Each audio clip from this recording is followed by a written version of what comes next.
Le thème de ce soir s'adresse particulièrement aux bons syndicalistes dont on entend souvent la remarque « oui, moi avec mon syndicat GAC, je ne vois pas pourquoi je devrais adhérer à un parti, je n'ai pas besoin d'un parti ».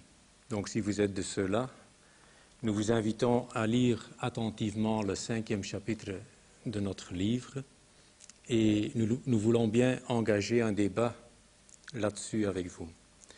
Je veux donc vous présenter brièvement nos meilleurs arguments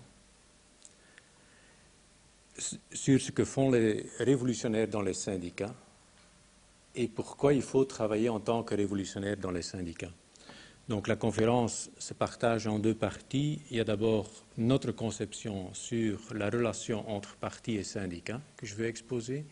Et deuxièmement, je veux le mettre en contradiction avec les conceptions de l'anarcho-syndicalisme, qui est aussi traité dans le livre. Donc d'abord, notre conception sur la relation entre partis et syndicats.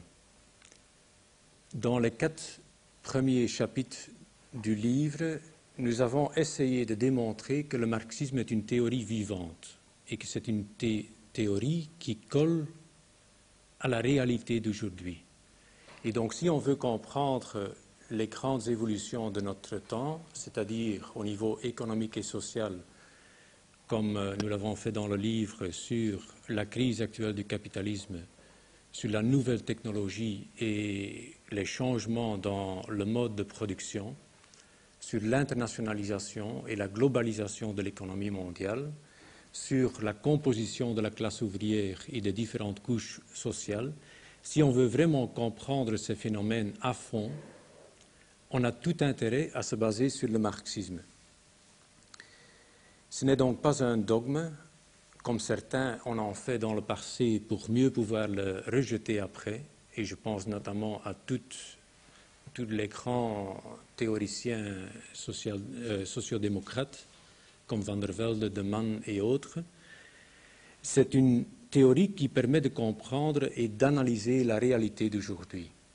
Elle n'est donc nullement dépassée par l'histoire, comme on entend le dire par beaucoup de charlatans de tout genre actuellement.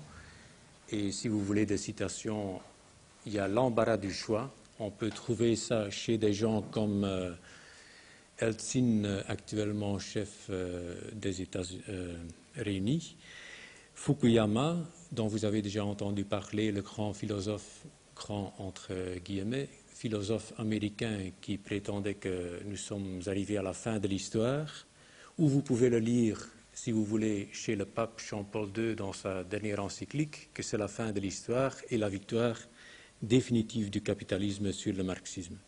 Mais vous pouvez le lire aussi chez nos grands penseurs comme les Spitals ou les Van den Broeke dans le Parti socialiste.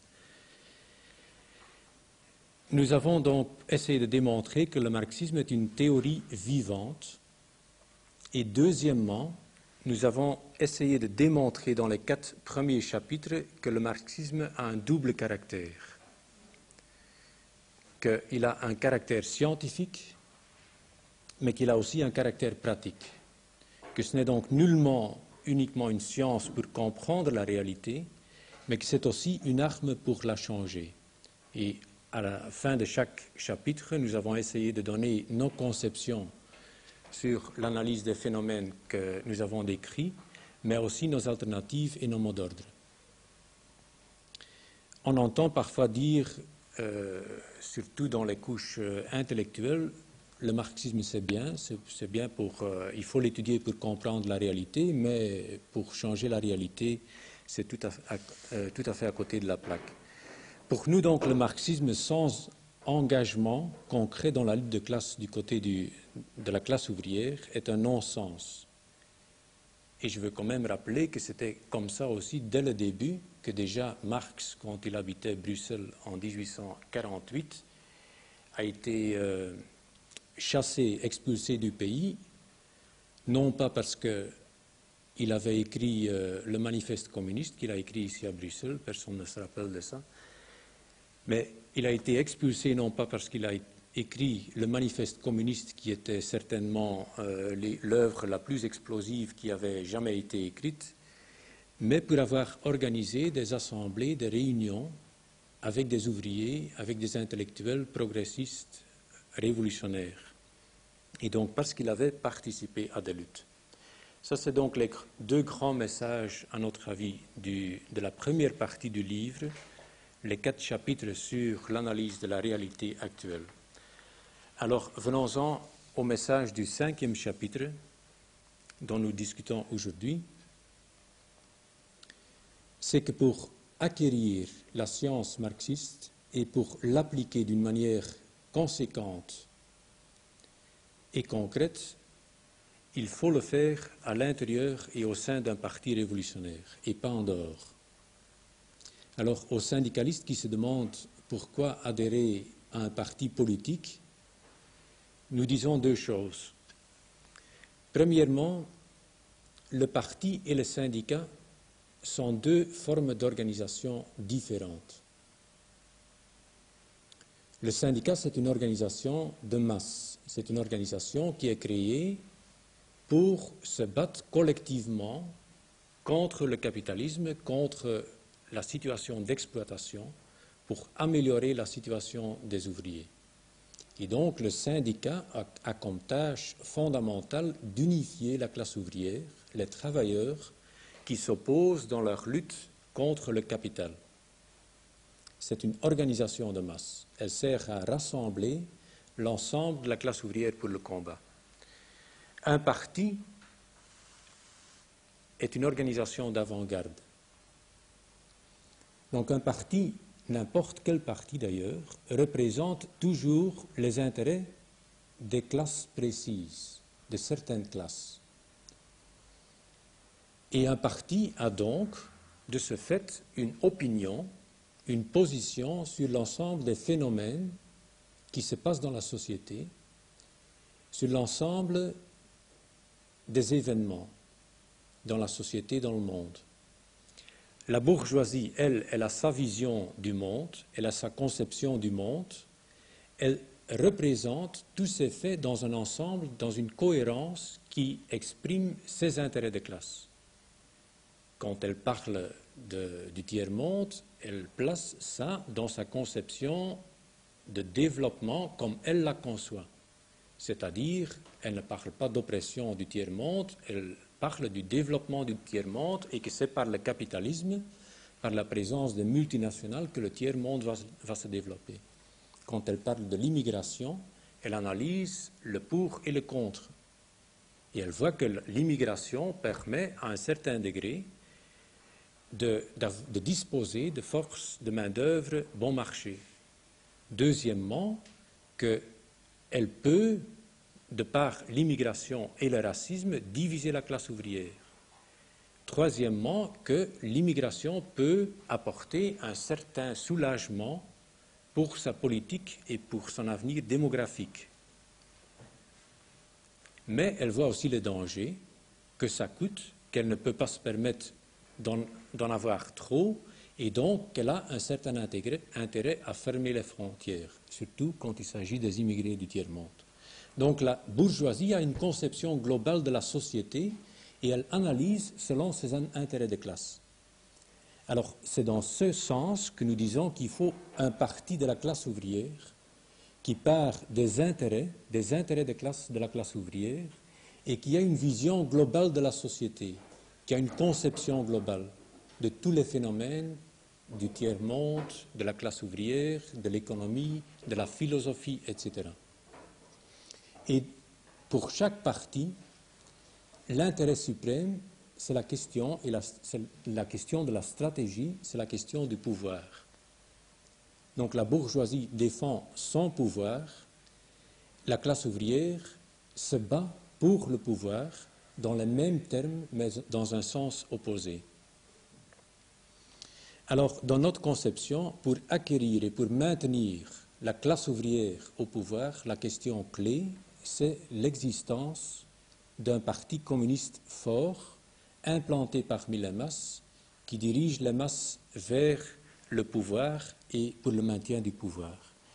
C'est non seulement l'expérience de toute révolution qu'il y a déjà eu jusqu'à maintenant, de l'expérience de la révolution russe, chinoise, etc., mais c'est aussi l'expérience, et peut-être surtout l'expérience des révolutions échouées, et je pense notamment à la révolution allemande en 19 jusqu'à 23, dans une situation où le capitalisme était déjà beaucoup plus développé qu'en Union soviétique, que donc les circonstances extérieures étaient beaucoup plus favorables pour la classe ouvrière, qu'il y a eu des grandes émeutes, une grande révolution en Allemagne, où il y avait une grande partie de l'armée qui était du côté des ouvriers en lutte, où il y avait des organes de direction et de gestion qui étaient des conseils ouvriers, où donc les ouvriers étaient organisés, mais que malgré tout, la révolution allemande a été abattue, a donc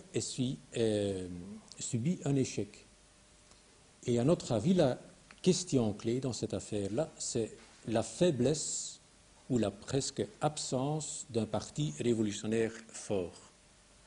C'est la même question plus près de nous alors que nous avons vécu au Nicaragua, où on a vu que face à l'ennemi très puissant américain, que les sandinistes, qui étaient organisés dans un front, le FSLN, mais où les forces révolutionnaires n'étaient pas organisées dans un parti révolutionnaire fort, ont subi finalement une défaite, à notre avis, parce qu'ils n'ont pas réussi à diriger jusqu'au bout, parmi toutes les difficultés de la révolution nationale et démocratique, n'ont pas réussi à diriger jusqu'au bout cette révolution.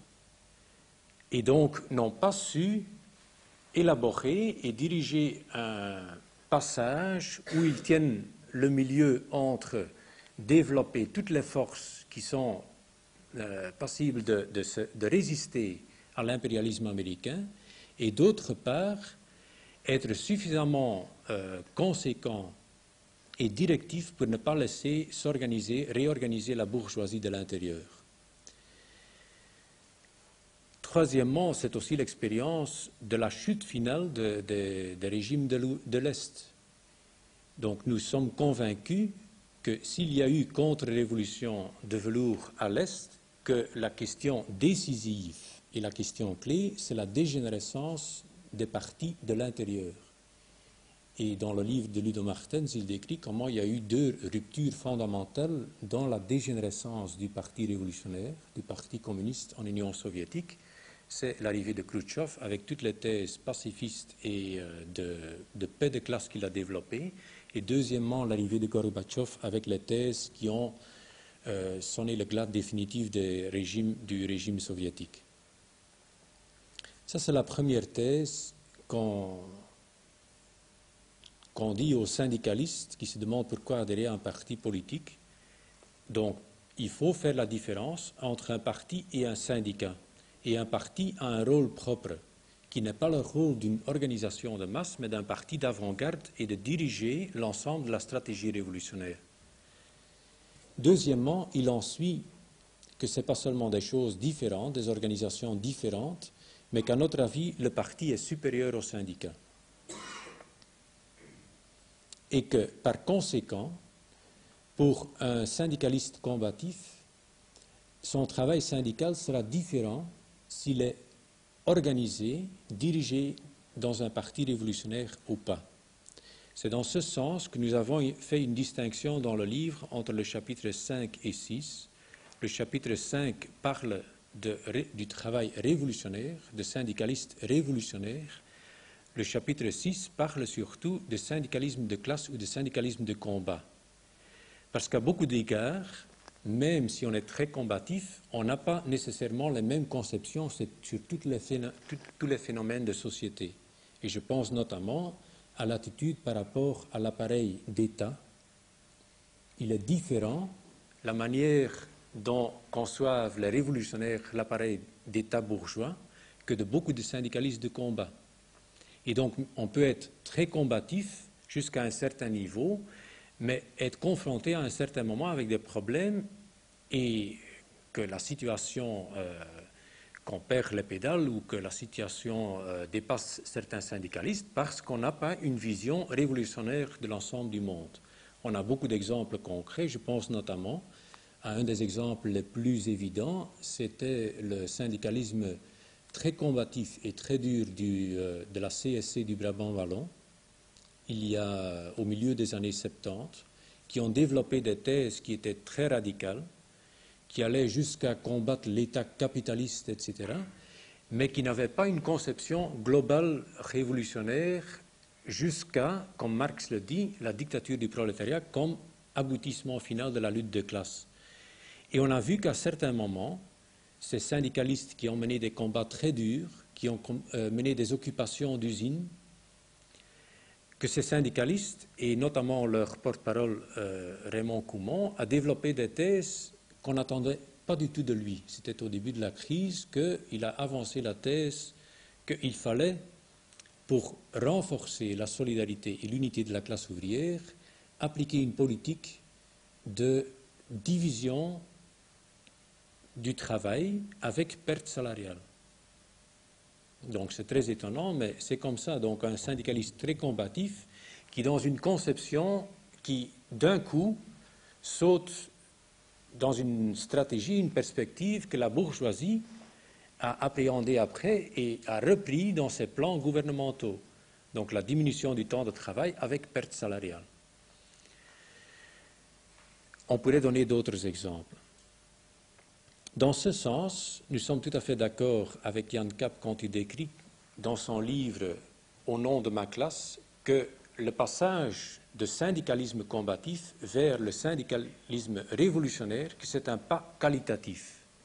Et donc le fait d'adhérer à un parti révolutionnaire, qui est une organisation supérieure, qui donne un ensemble cohérent de vision de classe, est un pas qualitatif.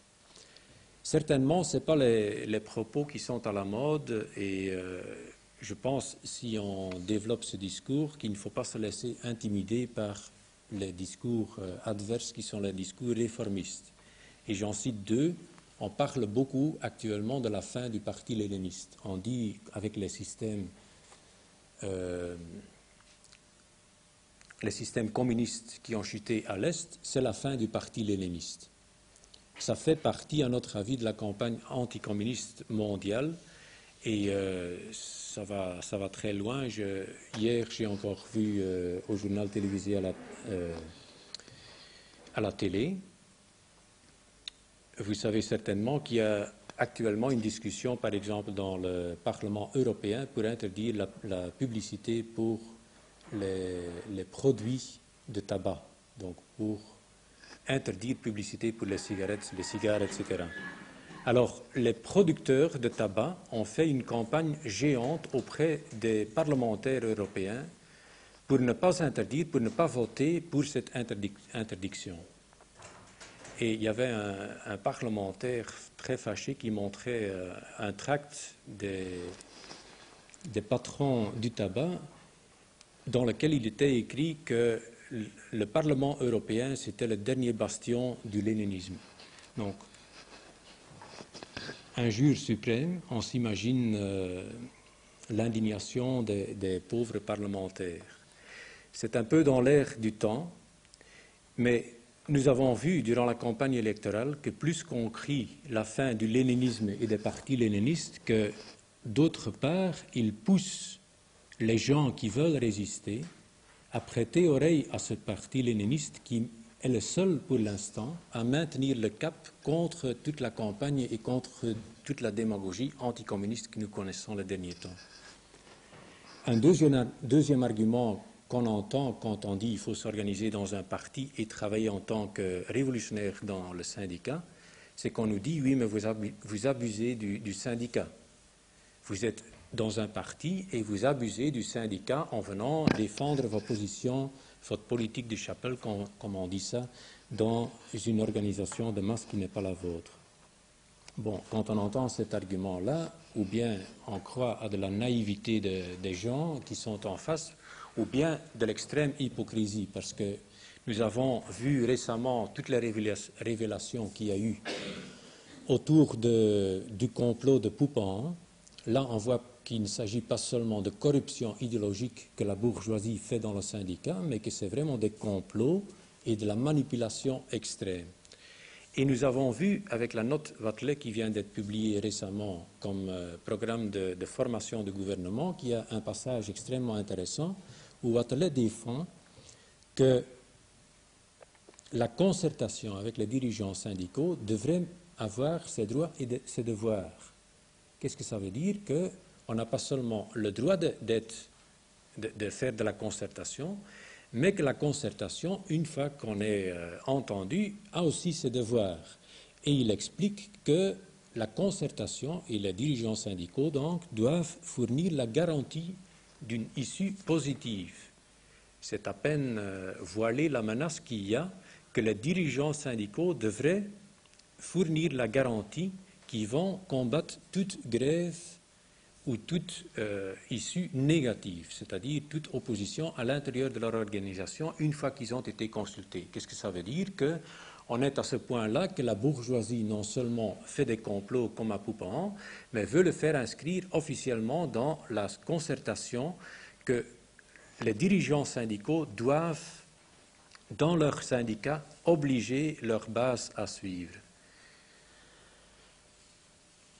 Le conseil qu'on donne dès lors aux syndicalistes combatifs, ça c'est notre position de base, c'est rejoignez le parti, formez-vous dans le parti, dans le marxisme-léninisme et continuez à travailler dans le syndicat en étant membre du parti communiste. Et c'est ce que tous les révolutionnaires font. Ils travaillent dans le syndicat, qui est une organisation de masse pour défendre les idées révolutionnaires. Tout comme la bourgeoisie les défend aussi dans le syndicat. La bourgeoisie fait une propagande pour ses idées de classe. Les révolutionnaires font de la propagande pour leur conception de lutte de classe et pour la stratégie révolutionnaire. Et donc, dans notre conception, le syndicat a une double fonction, et c'est la conception de base du marxisme.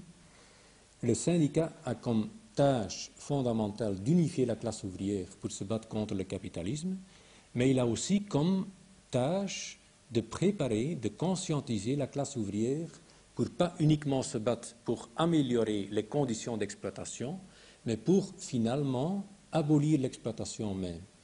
Et dans ce sens, les révolutionnaires et les communistes ont toujours parlé du syndicat comme une courroie de transmission pour la stratégie révolutionnaire. Je sais que cette idée de courroie de transmission a été combattue fortement et elle a notamment été combattue et contredite par un courant très spécifique qui est le courant anarcho-syndicaliste, qui est résumé dans le mot d'ordre d'indépendance syndicale. Et ça, c'est la deuxième partie de mon exposé et du chapitre numéro 5 aussi dans le livre. Qu'est-ce que c'est l'anarcho-syndicalisme et qu'est-ce que nous pensons des thèses de base de l'anarcho-syndicalisme? D'abord, je veux dire un mot en plus sur l'importance de l'anarcho-syndicalisme. Nous le trouvons important, premièrement, et ça je viens d'expliquer, que pas mal d'ouvriers combatifs qui mènent la lutte de classe dure ont spontanément des conceptions anarcho-syndicalistes, c'est-à-dire qu'ils conçoivent pas la nécessité d'un parti révolutionnaire pour bien se battre contre le capitalisme. Mais deuxièmement, c'est aussi un courant organisé assez important qui a eu des effets assez puissants dans le mouvement ouvrier belge et international. Il est le plus connu en France, où il a commencé vers le tournant du siècle, fin du 19e et début du 20e siècle, avec ce qu'on appelait dans le temps le syndicalisme révolutionnaire. Et le grand théoricien du syndicalisme révolutionnaire, c'était Sorel, qui a écrit un livre en 1906 sur Réflexion sur la violence, où il expose le thème de base des anarcho-syndicalistes qui se retrouve dans tout écrit anarcho-syndicaliste. Et il a notamment inspiré le chef de file anarcho-syndicaliste en Belgique, dans le syndicat socialiste notamment, Renard, André Renard, qui au cours de la Deuxième Guerre mondiale a écrit un bouquin qui s'appelle Pour la révolution constructive, dans lequel presque on trouve tous les thèmes de base du syndicalisme révolutionnaire et de l'anarcho-syndicalisme. En 1942, il a écrit la déclaration de principe du MSU, qui était le mouvement de résistance syndicale à l'occupant à Liège. En 1944, je l'ai dit, la révolution constructive, et on retrouve pas mal de concepts et presque des phrases entières dans la déclaration de principe de la FGTB qui a été faite en 1945. Et donc, le courant d'André Renard était partie constitutive de ce nouveau syndicat unifié qui était la FGTB et qui était composé d'une part de l'ancienne CGTB d'avant la guerre, dont les dirigeants avaient presque tous fui le pays avec l'occupation nazie.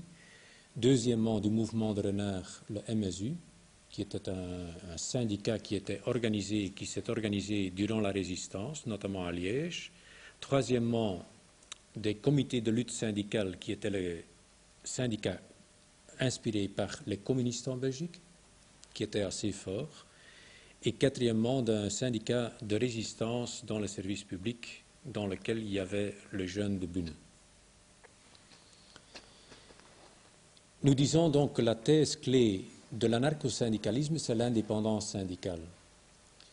Mais avant de critiquer cette thèse de base, je veux quand même dire quelque chose de positif sur cette thèse. D'abord, nous sommes non pas pour l'indépendance syndicale, mais nous sommes pour une dépendance syndicale. Je crois que vous l'avez déjà compris dans l'exposé que je viens de faire dans le premier point. Mais nous trouvons des éléments positifs dans le mot d'ordre d'indépendance syndicale, dans ce sens qu'il a toujours, la plupart du temps, été employé aussi pour prendre distance dans le syndicat des méfaits des partis bourgeois au pouvoir, le Parti socialiste et le Parti social-chrétien. Et à beaucoup de moments de l'histoire, on a vu des mouvements comme le UDB, Union démocratique belge, après la guerre, dans le mouvement chrétien, qui s'est distancié du PSC. On a eu un mouvement dans les années 70, dont j'ai déjà parlé tantôt, qui était le MAP-GPTC, avec un courant assez de gauche, révolutionnaire, même à certains moments d'inspiration chrétienne, qui a débouché sur le mouvement politique, le CEP. Et c'était toujours avec le mot d'ordre d'indépendance syndicale pour se libérer de l'emprise du PSC. Donc, dans ce sens, ça avait une signification positive. Même chose dans le mouvement socialiste. Quand on a vu que l'indépendance syndicale a joué un grand rôle dans la FGTB d'après-guerre, c'était certainement parce que beaucoup de syndicalistes étaient dégoûtés de la politique officielle d'avant-guerre et durant la guerre des socialistes et des dirigeants socialistes. Et quand on lit, par exemple, les écrits de Renard, d'André Renard, on trouve des phrases très dures contre le Parti socialiste. Ils ne sont pas repris dans le bouquin, mais on aurait peut-être mieux fait d'en reprendre quelques-unes. Je vous lis notamment « Souvenez-vous du mal que vous avez subi en étant étroitement lié au sort d'un parti. Certains rêvent de vous faire à nouveau subir cette situation.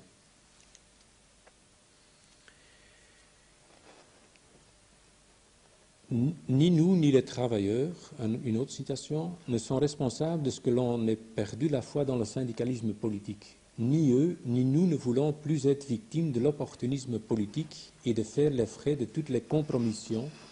Nous avons failli dire marchandage que marque la chute et la constitution des ministères dans une démocratie bourgeoise.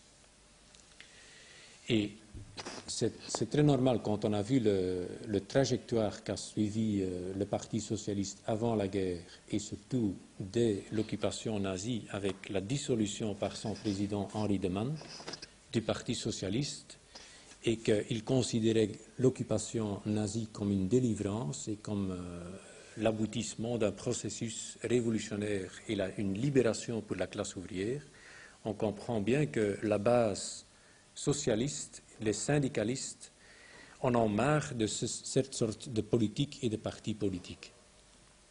Je veux rappeler par exemple que le chef de la formation socialiste de l'Institut supérieur socialiste, Edgar Delvaux, dès l'occupation nazie, est passé de l'Institut de formation socialiste directement vers l'Institut de formation du VNV, qui était le parti nazi flamand. Donc on comprend bien que beaucoup de syndicalistes veulent tenir une distance par rapport au parti officiel et par rapport au parti bourgeois. Et après la Deuxième Guerre mondiale, ça s'est concrétisé dans le mot d'ordre d'interdiction de cumul. Avant la Deuxième Guerre mondiale, il y avait beaucoup de syndicalistes qui étaient à la fois dirigeants syndicaux et qui avaient une place comme parlementaire, un siège, ou qui étaient bourgmestres, ou qui étaient sénateurs, ou députés. Donc on a vu tout un mouvement d'indépendance syndicale par rapport à cette politique exécutée par les partis bourgeois qui s'exprimait dans le mot d'ordre d'interdiction de cumul.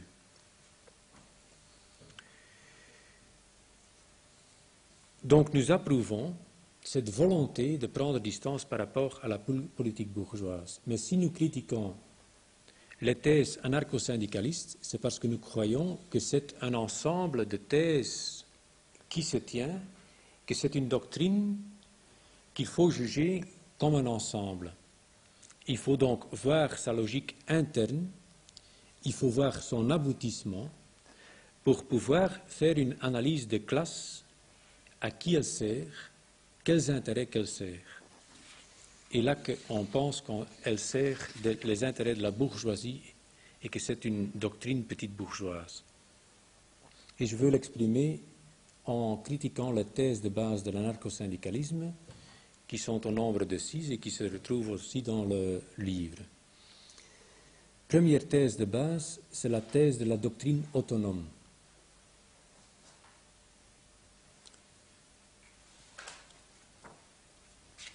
Nous avons cité André Renard. Il y a un recueil de textes d'André Renard qui a été édité par la Fondation André Renard, qui sont les héritiers du renardisme. Et donc André Renard s'exprime ainsi: le syndicalisme veut unir les forces des producteurs, il élabore une doctrine librement, souverainement, sans tenir compte des partis ni des doctrines existantes. Donc c'est la thèse de la doctrine autonome. Quand on voit la doctrine marxiste, elle contient, à notre avis, un ensemble de thèses, de conceptions à 3 niveaux. D'abord au niveau de la philosophie, deuxièmement au niveau de l'économie et troisièmement au niveau de la conception de politique, de lutte entre les classes. Et donc c'est une doctrine d'ensemble qui est logique, qui est construite en partant d'une philosophie qui est le matérialisme et la dialectique.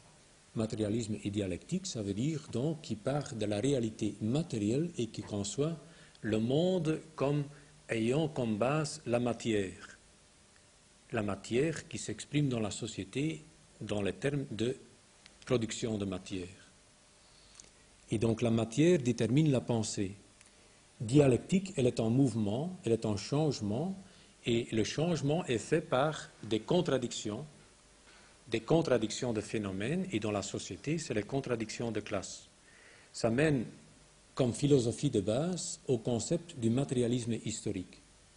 Matérialisme et dialectique, dans l'analyse de la société, c'est le matérialisme historique. Et quand Marx a développé cette philosophie de base marxiste en lutte contre ses prédécesseurs, Hegel, Feuerbach, etc., chaque fois en reprenant ce qu'il y avait de plus développé dans la science bourgeoise, il a commencé, après avoir élaboré ces concepts philosophiques, il a commencé à étudier la base de la société, c'est-à-dire l'économie. Et il a développé les lois économiques fondamentales, comment le capitalisme fonctionne, comment c'est un système qui répond à une logique, à des lois économiques, et non pas à la volonté que certains pourraient ou voudraient imposer à cette société. Que c'est donc un système qui a des lois économiques qui sont des lois d'exploitation. Et en partant de ces deux concepts philosophiques et économiques, il a formulé une théorie de lutte de classe, de lutte entre la bourgeoisie, qui est la classe exploitante, et la classe ouvrière, qui est la classe la plus exploitée, et qui a une stratégie d'avenir, une stratégie de libération, et de construire une société socialiste sans exploitation. Et donc il a une conception d'une infrastructure et d'une suprastructure avec un État qui défend des intérêts de classe. Dans le capitalisme, c'est la bourgeoisie. Sous le socialisme, ça devrait être la classe ouvrière. Et donc il a une conception de la violence révolutionnaire. Ça, c'est sa théorie politique. Si on voit cet ensemble, cette doctrine, elle se tient, elle est logique, elle analyse la globalité de la société. Et si on rejette une partie de cette doctrine globale, il faut se demander ce qu'on met à la place. Dans ce sens, Lénine disait qu'entre doctrine marxiste et doctrine bourgeoise dans toutes ses formes, il y a des nuances, il y a des variations, mais dans toutes ces formes, elle défend l'essentiel, c'est le maintien du système capitaliste, du système d'exploitation. Entre ces deux doctrines, il n'y a pas de troisième voie. Il faut choisir. Et donc, si on dit au niveau économique, le marxisme est faux, au niveau philosophique, il est faux, il faut la remplacer. Par quoi on la remplace? On a vu durant toute l'histoire que tous les théoriciens réformistes qui commencent par attaquer le marxisme sur un certain point le remplacent par une conception philosophique et économique qui sont des conceptions bourgeoises et qui défendent en essence le maintien du système en place. Et Renard en est une illustration très convaincante. Donc, quand on lit Renard, il dit « Il ne faut pas reprendre telle quelle une doctrine existante. Le syndicalisme veut faire une synthèse des éléments sociaux contenus dans les diverses doctrines. Des adoptions partielles sont possibles par la reprise d'un système en bloc. » On peut juger sur le tas ce que Renard en a fait. Il a rejeté le matérialisme historique pour le remplacer par une sorte de socialisme éthique. Un socialisme éthique qu'on retrouve aussi déjà chez Henri de Man, quand il a rejeté le marxisme, quand il a écrit son œuvre Au-delà du marxisme, il a dit « Le matérialisme ne donne pas de solution, n'est pas un concept de base pour analyser la société. Il faut le remplacer par un concept éthique. Le socialisme, ce n'est pas matérialiste, c'est une éthique, c'est une morale, c'est une religion, comme le dit Henri de Man. » Et donc on trouve presque exactement les mêmes concepts dans la doctrine de l'Église, dans les encycliques où on plaide pour un capitalisme discipliné, contrôlé par des interventions d'État, par une éthique religieuse, etc. Donc on quitte le terrain de la philosophie marxiste pour le remplacer par une éthique des valeurs humaines qui quitte complètement le terrain du matériel et qui ont comme fonction principale de faire oublier les contradictions de classe et d'escamoter les contradictions de classe existantes dans la société. Quand on voit ce que Renard a fabriqué au niveau économique, c'est le fameux plan de réforme de structure de 1954 et 1956, qui a été un des plans les plus élaborés que la FGTB a jamais fait dans son histoire. Quand on voit ce que ça représente, on peut, et nous l'avons démontré dans un autre livre qui est le livre sur la Société Générale, qu'il reprend presque exactement la conception de base et toutes les propositions du plan du travail de Mann dans les années 30.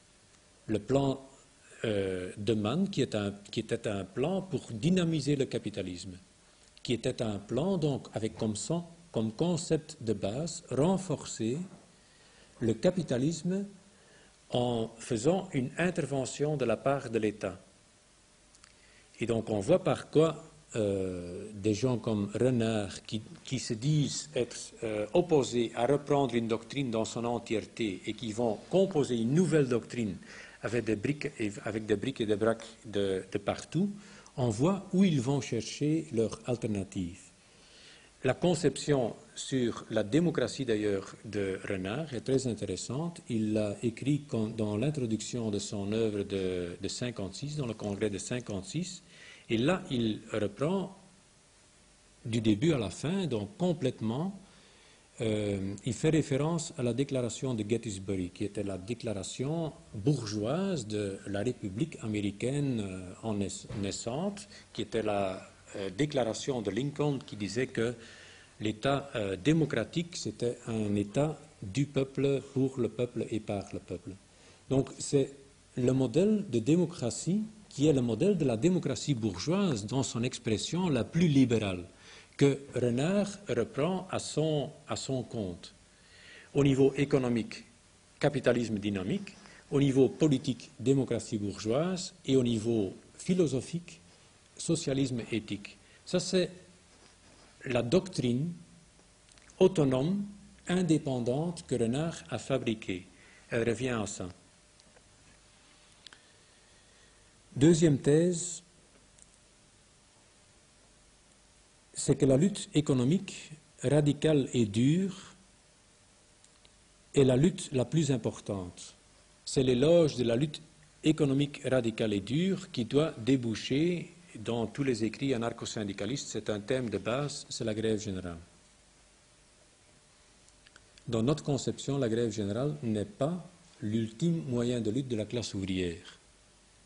Parce que la classe ouvrière est exploitée non seulement par la bourgeoisie, mais par un État bourgeois qui défend les intérêts de la bourgeoisie. Alors, si la classe ouvrière veut se libérer, elle doit combattre l'État bourgeois et donc, inévitablement, tôt ou tard, on a un affrontement avec l'État bourgeois et ses forces répressives.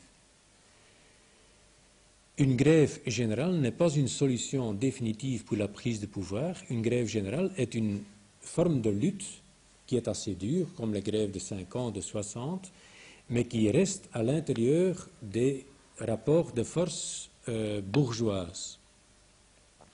Et donc la conception de base de l'anarcho-syndicalisme, c'est qu'il faut améliorer les conditions d'exploitation, mais finalement, dans ces formes de lutte et dans ces concepts de lutte, ne jamais mettre l'exploitation même en question. Ce qui a comme conséquence qu'on laisse tout le terrain de la politique dans les mains des partis réformistes. On dit aux ouvriers, aux syndicalistes, la politique, ce n'est pas pour vous. Il faut se battre durement avec comme forme suprême, c'est la grève générale, mais donc on ne donne pas la perspective de la stratégie de prise de pouvoir comme forme et comme seul moyen de se libérer de l'exploitation. Et donc on laisse tout le terrain politique au réformisme. Renard l'exprime ainsi: nous faisons une distinction entre l'homme à l'usine et l'homme en dehors de l'usine. L'homme en dehors de l'usine, ce dernier, c'est le citoyen qui, au moyen du bulletin de vote, participe à la politique. C'est le membre du parti. L'autre, et c'est de celui-là que le syndicalisme s'occupe, c'est le producteur. Son apport d'activité lui permet d'intervenir dans la vie économique. Son mode d'expression, c'est l'action syndicale. Donc c'est un mur de Chine entre l'action économique et l'action politique, avec conséquence que tout le processus d'éducation, de formation aussi pour que la classe ouvrière dépasse l'étape de lutte économique et se prépare à une lutte politique, qu'on ne le fait pas. Au moment critique, on a vu dans l'histoire où ça mène.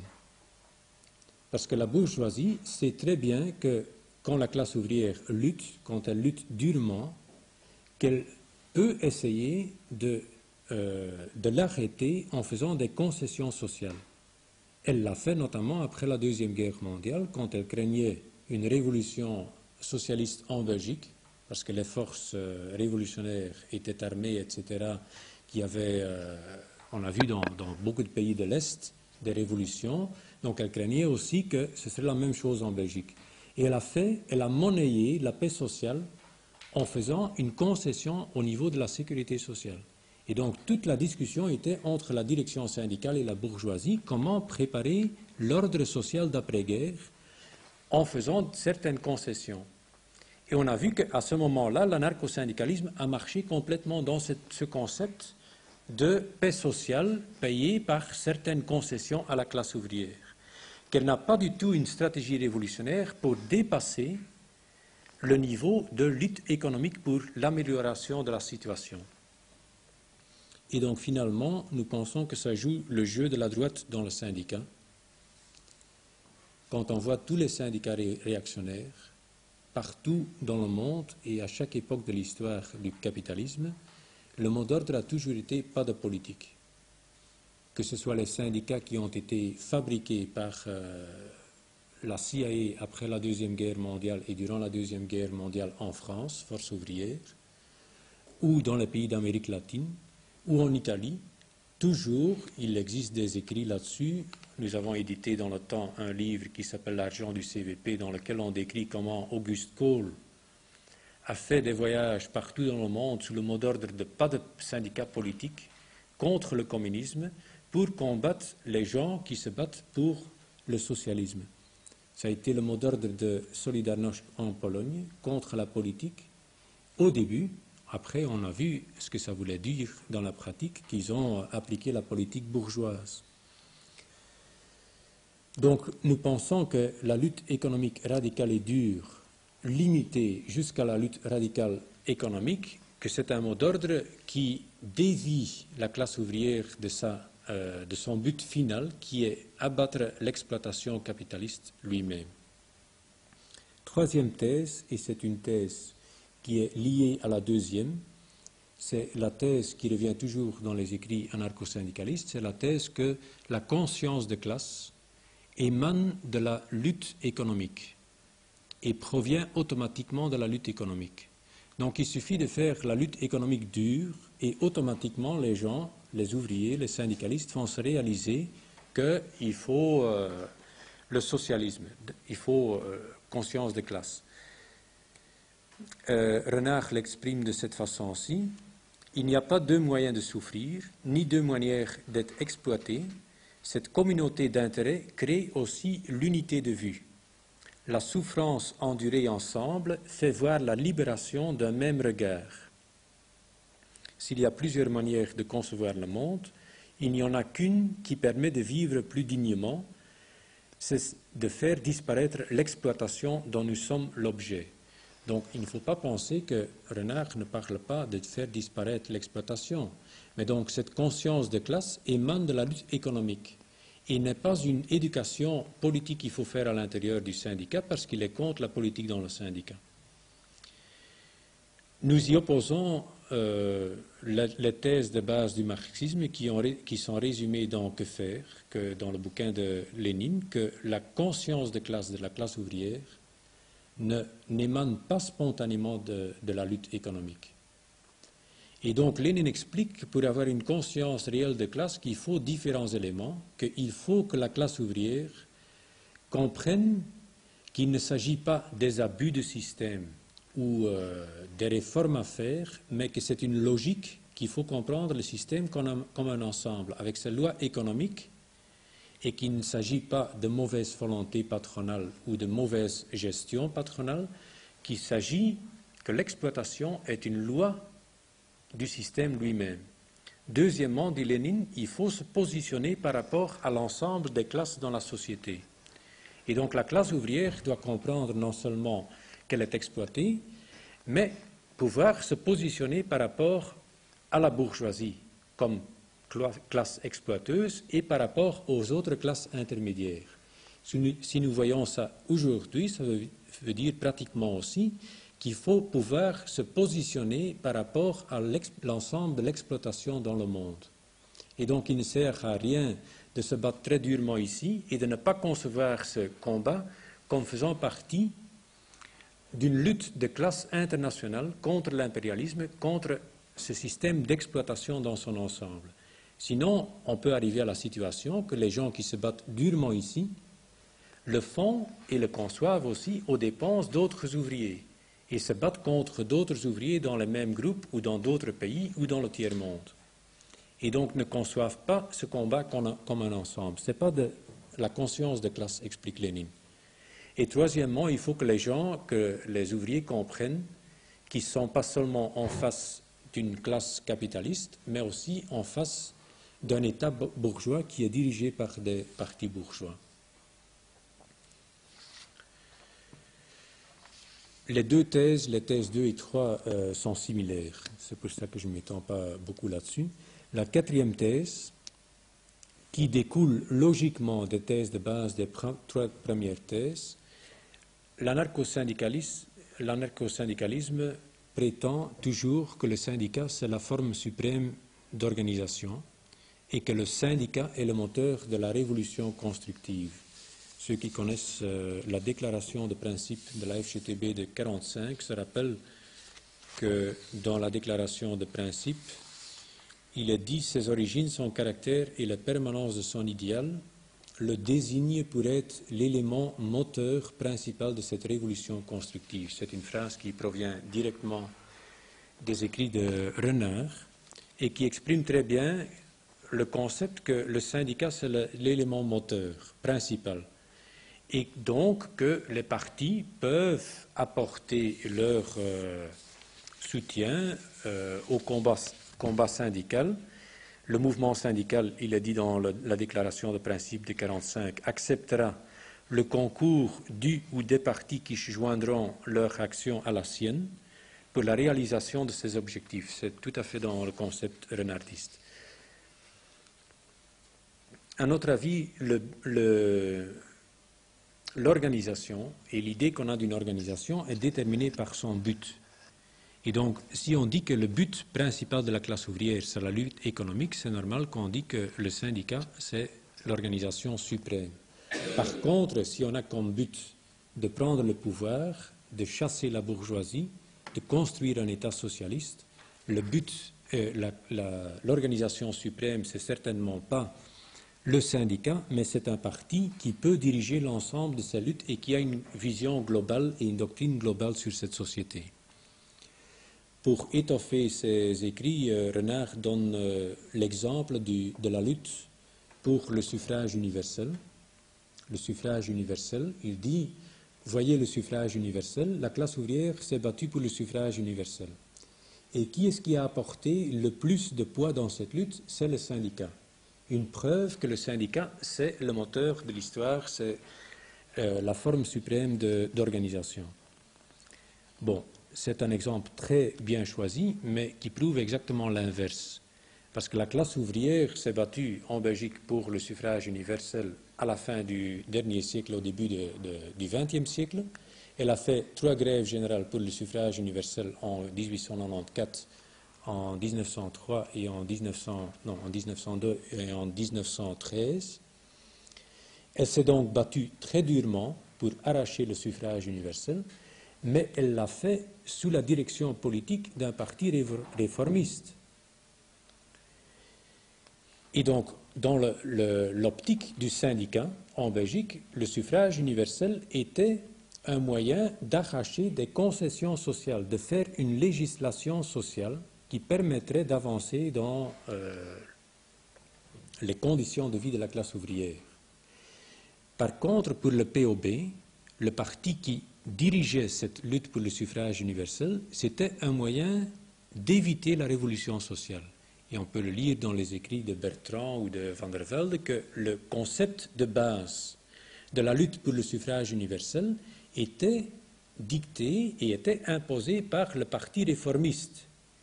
Et bien sûr, le syndicat apportait des troupes, apportait des manœuvres, on peut le dire ainsi, mais le concept, le but final, s'était imposé par la doctrine réformiste du POB.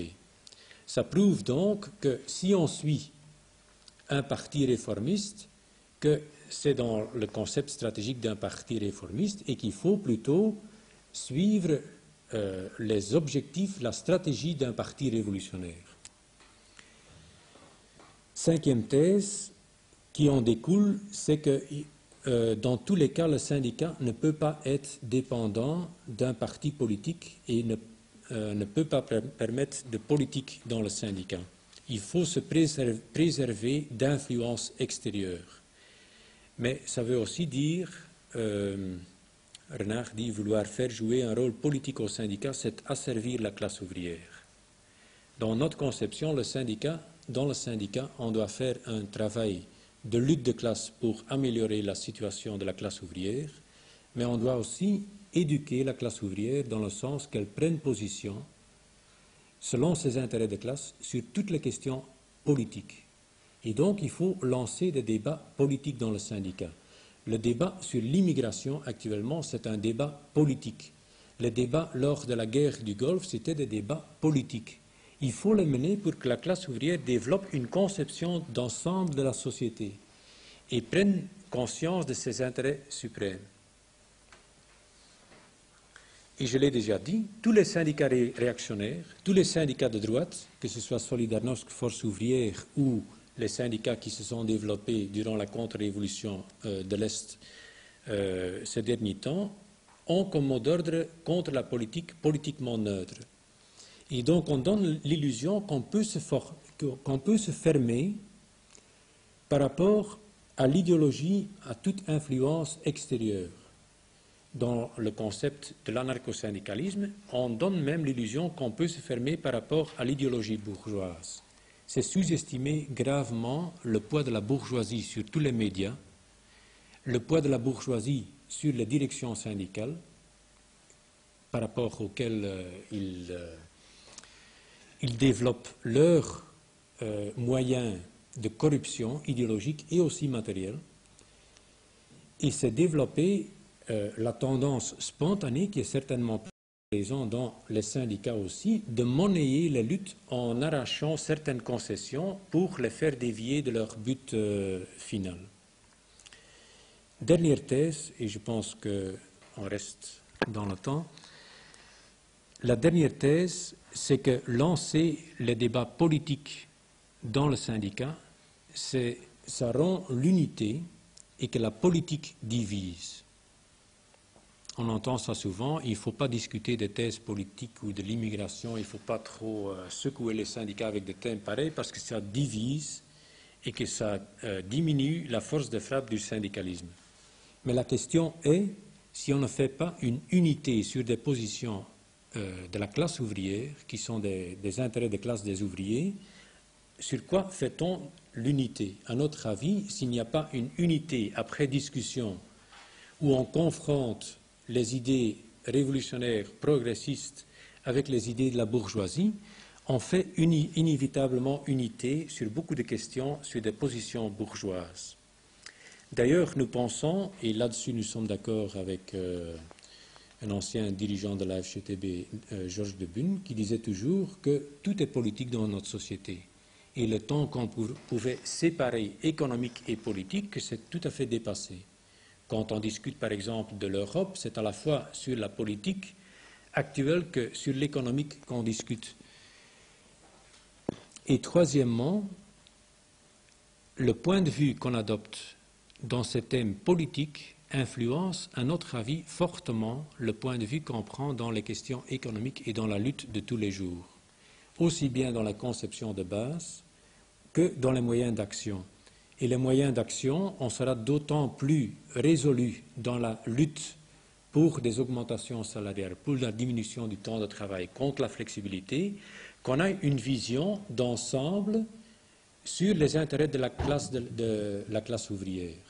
Et nous donnons un exemple dans le livre à la fin du chapitre, qui est l'exemple de la chasse aux communistes en Amérique durant la période de la guerre froide, le macartisme, où on peut constater que la chasse aux communistes a non seulement évincé tous les révolutionnaires du syndicat, mais a aussi amoindri le rapport de force par rapport au patronat américain.